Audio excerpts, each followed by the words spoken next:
Throughout the whole countryside, the Lucas farm was known as the manor. No one knew why. The peasants doubtless attached to this word, manor, a meaning of wealth and of splendor, for this farm was undoubtedly the largest, richest, and the best managed in the whole neighborhood. The immense court, surrounded by 5 rows of magnificent trees which sheltered the delicate apple trees from the harsh wind of the plain, enclosed in its confines long brick buildings used for storing fodder and grain, beautiful stables built of hard stone and made to accommodate 30 horses, and a red brick residence which looked like a little chateau. Thanks for the good care taken, the manure heaps were as little offensive as such things can be. The watchdogs lived in kennels, and countless poultry paraded through the tall grass. Every day, at noon, 15 persons, masters, farmhands, and the women folks, seated themselves around the long kitchen table where the soup was brought and steaming in a large blue-flowered bowl. The beasts, horses, cows, pigs, and sheep, were fat, well-fed, and clean. Maitre Lucas, a tall man who was getting stout, would go round 3 times a day over, seeing everything and thinking of everything. A very old white horse, which the mistress wished to keep until its natural death, because she had brought it up and had always used it, and also because it recalled many happy memories, was housed, through sheer kindness of heart, at the end of the stable, a young scamp about 15 years old, Isidore Duval by name, and called. For convenience, Zador took care of this pensioner, gave him his measure of oats and fodder in winter, and in summer was supposed to change his pasturing place 4 times a day, so that he might have plenty of fresh grass. The animal, almost crippled, lifted with difficulty his legs, large at the knees and swollen above the hoofs. His coat, which was no longer curried, looked like white hair, and his long eyelashes gave to his eyes a sad expression. When Zador took the animal to pasture, he had to pull on the rope with all his might, because it walked so slowly, and the youth, bent over and out of breath, would swear at it, exasperated at having to care for this old nag. The farmhands, noticing the young rascal's anger against Coco, were amused, and would continually talk of the horse to Zador. In order to exasperate him, his comrades would make sport with him. In the village he was called Coco Zador. The boy would fume, feeling an unholy desire to revenge himself on the horse. He was a thin, long-legged, dirty child with thick, coarse, bristly red hair. He seemed only half-witted and stuttered as though ideas were unable to form in his thick, brute-like mind. For a long time he had been unable to understand why Coco should be kept. Indignant at seeing things wasted on this useless beast, since the horse could no longer work, it seemed to him unjust that he should be fed. He revolted at the idea of wasting oats which were so expensive, on this paralyzed old plug, and often, in spite of the orders of Maitre Lucas, he would economize on the nag's food, only giving him half measure. Hatred grew in his confused, childlike mind. The hatred of a stingy, mean, fierce, brutal, and cowardly peasant.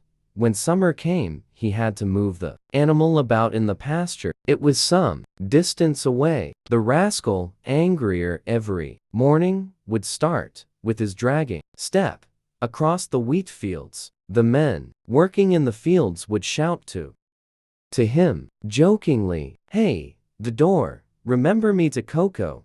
He would not answer, but on the way he would break off a switch, and, as soon as he had moved the old horse, he would let it begin grazing. Then, treacherously, sneaking up behind it, he would slash its legs. The animal would try to escape, to kick, to get away from the blows, and run around in a circle about its rope as though it had been enclosed in a circus ring, and the boy would slash away furiously, running along behind, his teeth clenched in anger.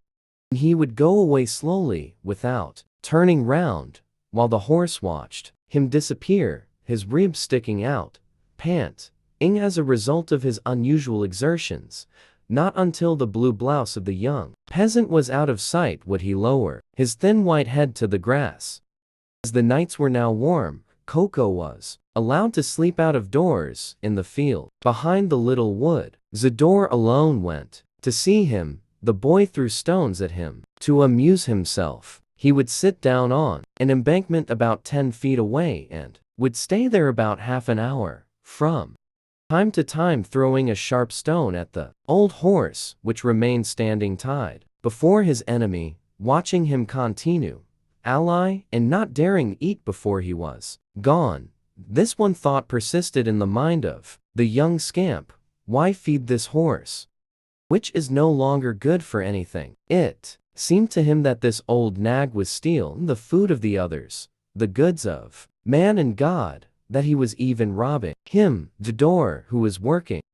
Then, little by little each day, the boy began to shorten the length of rope which allowed the horse to graze. The hungry animal was growing thinner and starving. Too feeble to break his bonds, he would stretch his head out toward the tall, green, tempting grass, so near that he could smell, and yet so far that he could not touch it. But one morning Zador had an idea.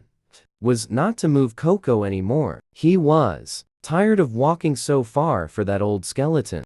He came, however, in order to enjoy his vengeance. The beast watched him anxiously. He did not beat him that day. He walked around him with his hands in his pockets. He even pretended to change his place, but he sank the stake in exactly the same hole and went away overjoyed with his invention.